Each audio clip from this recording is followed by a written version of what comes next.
Special at-home breaking news edition of Seattle Seahawks Today by Chat Sports. Tyler Jones here with you. Thanks for joining us as the Seattle Seahawks have signed Sean Mannion to the practice squad, marking his third stint with the Seattle Seahawks. Now, this isn't your typical practice squad signing for a multitude of reasons. Let's start with reason number one, that being Geno Smith. According to NFL Network Insider Tom Pelissero, Geno is dealing with a groin injury right now, and the Seahawks are still trying to figure out what his status looks like for Sunday and how serious of an issue that is. But also the Seahawks were needing another practice squad quarterback. As we saw earlier in the week, Brett Rypien, who seems like he just arrived a couple weeks ago from the LA Rams, ultimately got signed off the Seahawks practice squad by the New York Jets after they released Tim Boyle here. So this move is a big deal for a multitude of reasons there. And with this move and a corresponding effort, the Seahawks decide to let go of SaRodrick Thompson, the running back who played pretty well in the preseason. He's gone off the practice squad for now, but he's bounced around off the practice squad on and off throughout the season. So it might not be the last time that we've seen as far as that goes with SaRodrick Thompson there. But a couple things here. Let's tell you more about Sean Mannion, and then we'll get into kind of the situation for the Seahawks here as things stand. Mannion, we mentioned third stint in Seattle, was there in 2021 and in 2022. Was most recently with the Minnesota Vikings. At one point this year, we did see Sean Mannion on the active roster for the Minnesota Vikings. So this is a decent quarterback to be having on your practice squad and a guy that knows the Seahawks system. If Geno cannot give it a go for whatever reason come Sunday from this groin issue, you are bringing a guy with previous experience that knows this Seahawks offense. So if Drew Lock were to get the start, Sean Mannion is more than capable of being that number two quarterback if his name ultimately gets called upon.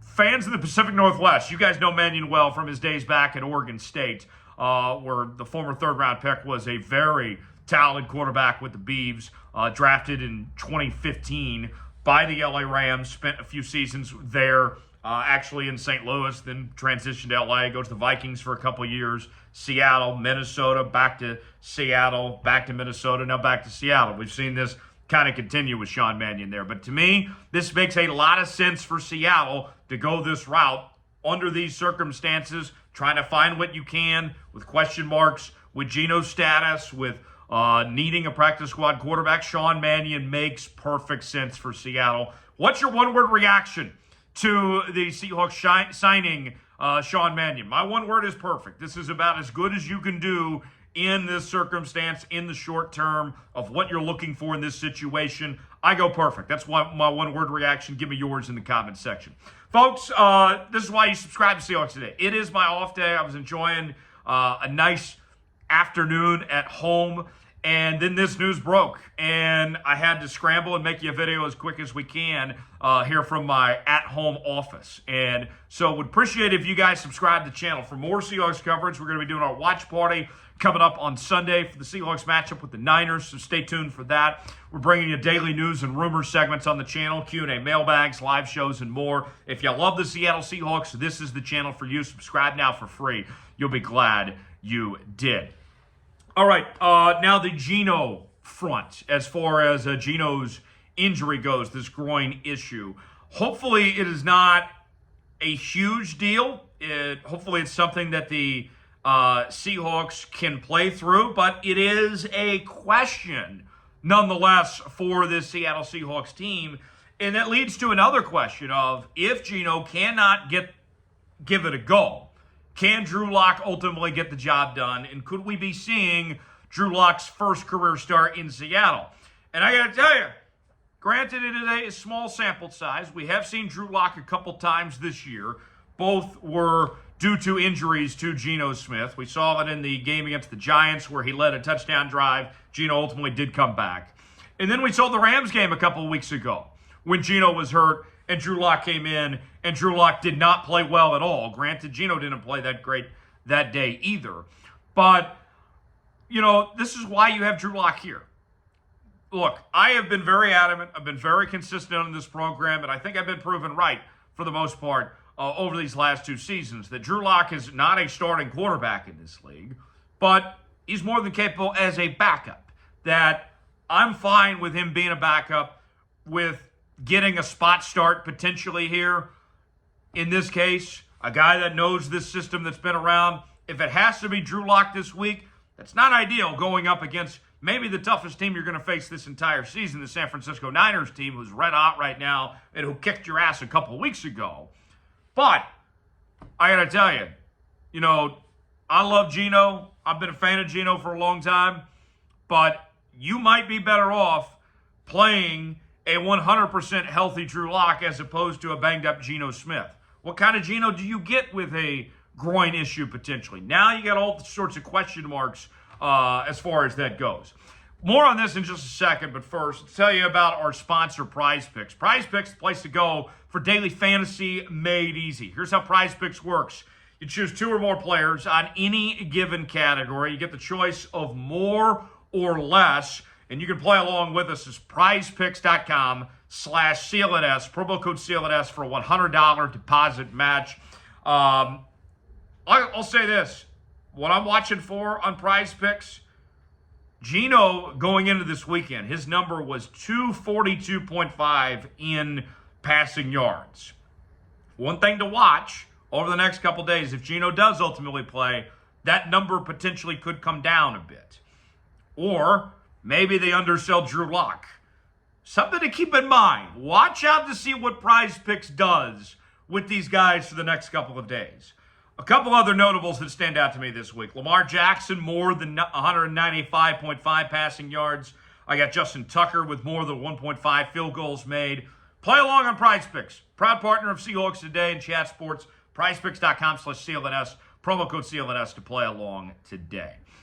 So this situation with Sean Mannion coming in and replacing Brett Rypien on the practice squad here could see a situation where Sean Mannion is promoted. Let me give you some statistics and kind of just show you what we're looking at. Sean Mannion, not a ton of time on the field over the years.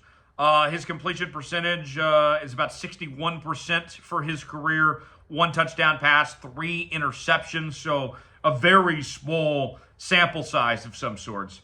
And the other big factor to follow this weekend is not only do you potentially not have Geno Smith and you're monitoring how that groin looks and all that, you're already very banged up as is with the Seahawks injury report, as you had 3 different offensive linemen who were either limited or didn't practice on Wednesday. Your running back room is already pretty shorthanded with what we've seen with Zach Charbonnet and Kenneth Walker here. I mean, the injury report on Wednesday had 10 starters, not including Geno Smith, that were listed on the injury report here. It is going to take all hands on deck for this Seahawks team to power through and find a way to win against this Niners team who's playing as well as anybody in the National Football League right now. The Niners have a few injuries themselves, but not nearly like this Seahawks team. You're coming in on a 3-game losing streak. You're very banged up. A lot of injuries right now. This is bad timing for this game against San Francisco. Now, hopefully you've learned some things from playing them just a couple weeks ago. Hopefully there's a good scouting report and you have that all figured out. But, man, this is not the ideal timing to take on this San Francisco team with all these things that are stacking up for the Seattle Seahawks going into this weekend's game. So, I want to ask you guys before we wrap up here, can the Seahawks beat the 49ers without Geno Smith? If Geno can't play and we do see Drew Lock, what do you guys think? Y for yes, N for no. Tell me if you think Seattle can beat San Fran without Geno Smith or not. Appreciate you guys joining us on this special at-home edition of Seahawks Today. Stay tuned for the channel as we got you covered each and every day with the latest happenings on your Seattle Seahawks. Subscribe now. Join us for our watch party. We will be live coming up this Sunday, about an hour prior to kick, for Seahawks and Niners live right here on Seahawks Today. You will not want to miss it. We will see you then. Subscribe now for free. Thanks for joining us here on this special edition of Seahawks Today by Chat Sports. I'm Tyler Jones. Thanks for joining us.